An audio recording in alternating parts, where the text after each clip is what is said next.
Bhabhar સણવાડ district કેનાલમાં ગાબડું પડ્યું। સરહદી વિસ્તારમાં કેનાલોમાં ગાબડા પડવાનો સિલસિલો યથાવત રહેવા પામ્યો છે। મંગળવારના વહેલી સવારે 5 વાગે કેનાલમાં પાણીનો આવરો વધતા ભાભર સણવાડ ડિસ્ટ્રિક્ટ કેનાલમાં ભાભરની સીમમાં 15 ફૂટનું ગાબડું પડ્યું। ખેડૂતોએ જણાવ્યું હતું કે ગાબડું પડતા રાયડો, ઘઉં, એરંડા અને જીરાના પાકમાં પાણી ભરાઈ જતા મોટું નુકસાન થયેલ છે, જેનું વળતર આપવાની માંગ કરી હતી।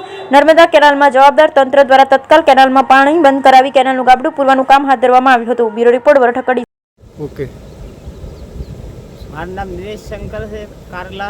હું સંધુબાનો ભાજીઓ છું અને વરસાદે અમારે એક સિઝન બગાડી છે, હાલને ફેરે સિઝન બગાડી છે અને કેનાલની કોઈ કાર્યવાહી કરતા નથી। ધાર હોય તો ગાબડા પડે છે, આ કેનાલ તૂટ કરે છે। હવે અમારે આની કોઈ કાર્યવાહી કરવા માગતા નથી। હવે સર આને અમારે શું કરવું એને હું વિનંતી કરું છું કે આવી રીતે કારલામાં ના ચાલે અને ખેડૂતોને હેરાન ના કરાય, એવી રીતે હું અપીલ કરું છું બધાને, સરકારને।